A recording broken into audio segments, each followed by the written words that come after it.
தொகுதி மறுசீரமைப்பு எதிர்ப்பு வலுப்பதன் அடிப்படை காரணம் என்ன? தொகுதி மறுவரையை செய்வது தொடர்பாக ஆராய்ந்து உரிய நடவடிக்கைகளை மேற்கொள்ள தென் மாநில பிரதிநிதிகள் அடங்கிய கூட்டு நடவடிக்கை குழு அமைக்க முதலமைச்சர் ஸ்டாலின் தலைமையில் நடைபெற்ற அனைத்து கட்சி கூட்டத்தில் முடிவு செய்யப்பட்டிருக்கு. அனைத்து கட்சி கூட்டத்தில் 63 கட்சிகள் அழைக்கப்பட்ட நிலையில் 58 கட்சிகள் பங்கேற்றாங்க. பாஜக, புதிய தமிழகம், தமிழ் மாநில காங்கிரஸ், புதிய நீதி கட்சி மற்றும் நாம் தமிழ் கட்சி ஆகிய கட்சிகள் மட்டும்தான் கலந்துக்கல.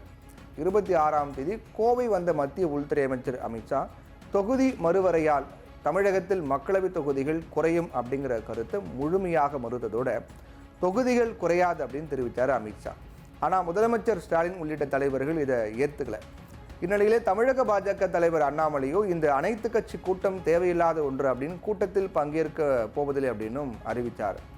தொகுதி மறுசீரமைப்பிற்கான அவசியம் ஏன் வருது அப்படின்னு இப்போ வரலாற்று ரீதியாக பார்க்கலாம்.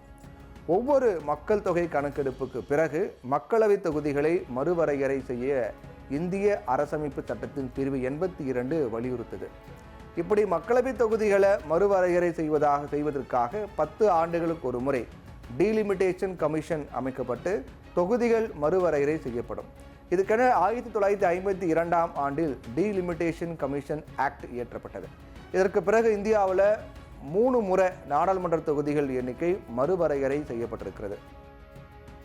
இந்தியாவின் முதல் பொது தேர்தல் நடைபெற்ற போது 489 தொகுதிகள் தான் இருந்துச்சு. 1952 தொகுதி மறுசீரமைப்பு செய்யப்பட்ட போது மொத்த தொகுதிகள் எண்ணிக்கை 494ஆக உயர்ந்துச்சு. அப்போது மக்கள் தொகை 36.1 கோடியாக இருந்துச்சு.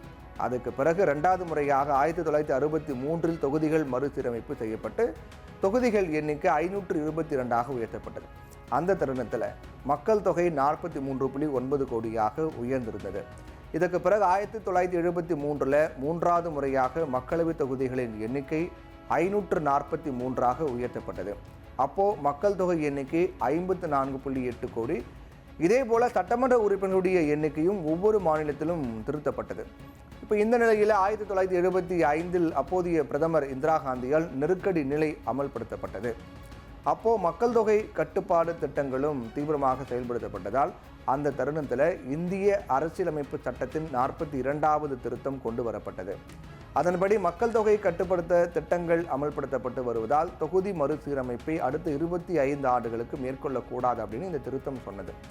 ஏன்னா மக்கள் தொகை கட்டுப்பாட்டை ஒழுங்காக செயல்படுத்திய மாநிலங்கள் இதனால் தண்டிக்கப்படக்கூடாது அப்படிங்கிறதுக்காக இந்த திருத்தம் கொண்டு வரப்பட்டது. 2001ஆம் ஆண்டு இந்த 25 ஆண்டு கால வரையறை முடிவுக்கு வந்தது. இதனால் 2002 அடல் பிஹாரி வாஜ்பாய் பிரதமராக இருந்தபோது தொகுதி மறுசீரமைப்பு செய்ய வேண்டிய சூழல் ஏற்பட்டது. அதனால் 84வது திருத்தத்தின் மூலமாக இது மேலும் 25 ஆண்டுகளுக்கு தள்ளி போடப்பட்டது. அதனால் இப்போது அதாவது 2026ஆம் ஆண்டு மறுசீரமைப்பு நடத்தப்பட வேண்டிய நிலைமை ஏற்பட்டது. ஆனால் இப்போது இந்திரா காந்தி அவசர நிலையின் போது 25 ஆண்டுகளுக்கு தொகுதி மறுசீரமைப்பை ஒத்திவைத்து அரசியல் சட்ட திருத்தம் கொண்டு வரப்பட்ட போது மக்கள் தொகை கட்டுப்பாட்டை ஒழுங்காக செயல்படுத்திய மாநிலங்கள் இதனால் தண்டிக்கப்படக்கூடாது அப்படின்னு கூறிய அதே காரணம் இப்போதும் பொருத்தமாக இருக்கிறது அப்படிங்கிறதா உண்மை. 1975ஆம் ஆண்டு தமிழகத்தின் மக்கள் தொகை சுமார் 3 கோடியே 90 லட்சம் ஆகும். ஆனால் 2025ஆம் ஆண்டு மக்கள் தொகை 7 கோடியே 7.14 கோடி, 7 கோடியே 14 லட்சம், சுமார் 1.5 மடங்கு மக்கள் தொகை அதிகரித்திருக்கிறது. இப்படி பார்த்தா தமிழகத்தினுடைய பிரதிநிதித்துவம் 2 மடங்காக ஆக்கப்படுமா அப்படின்னா கிடையாது. அவங்களுடைய கணக்குப்படி அதிகபட்சமாக 12 தொகுதிகள் மட்டும்தான் கிடைக்கும். அதே நேரத்தில் வட மாநிலங்களுக்கு கூடுதலாக இடங்கள் கிடைச்சிரும். இதன் மூலமாக நாடாளுமன்றத்தில் வட மாநிலத்தவர்களுடைய ஆதிக்கமே அதிகமாக இருக்கும். தென் மாநிலங்களுடைய குரல், மக்களுடைய குரல் ஒடுக்கப்படும் அப்படிங்கிறது தான் தமிழக அரசியல் கட்சிகளுடைய வருத்தமாக இருக்குது. ஆனால் தொகுதி வரையறையை விட மாநிலங்களுக்கும் உள்ளாட்சி அமைப்புகளுக்கும் கூடுதல் அதிகாரங்களை வழங்குவதுதான் இப்போ இருக்கக்கூடிய முக்கிய பிரச்சனையாகும். மாநிலங்களுக்கும் உள்ளாட்சி அமைப்புகளுக்கும் கூடுதல் அதிகாரங்களை பெற்றுவிட்டால் இந்த பிரச்சனை பெருமளவு குறைக்கப்பட்டுவிடும். அதனால் இதற்கு அடிப்படையான பிரச்சனை மாநிலங்களுக்கு கூடுதல் அதிகாரம் வழங்குவதுதான். அதோட மக்களவை பற்றி அதிகமாக பேசும் அரசியல் கட்சிகள் மாநிலங்களவை குறித்து கருத்தை தெரிவிப்பது கிடையாது. குறிப்பாக அமெரிக்காவின் செனட்டை போல மாநிலங்களவையில் அனைத்து மாநிலங்களுக்கும் சமமான பிரதிநிதித்துவம் அப்படிங்கிற நிலைப்பாடு குறித்து யாரும் பேசுறது கிடையாது.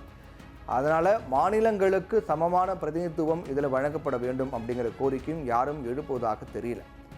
மாநிலங்களுக்கு கூடுதல் அதிகாரங்கள் மற்றும் மாநிலங்களவையில் சமமான பிரதிநிதித்துவம் அளிப்பதுடன் விகிதாச்சாரம் அப்படின்னு இல்லாமல் இப்போ இருக்கக்கூடிய அளவில் குறிப்பிட்ட சதவிகிதம் உயர்த்தப்படும் அப்படின்னு அறிவித்து விட்டால் தொகுதி சீரமைப்பு என்பது பெரிய பிரச்சனையாக உருவெடுக்காது.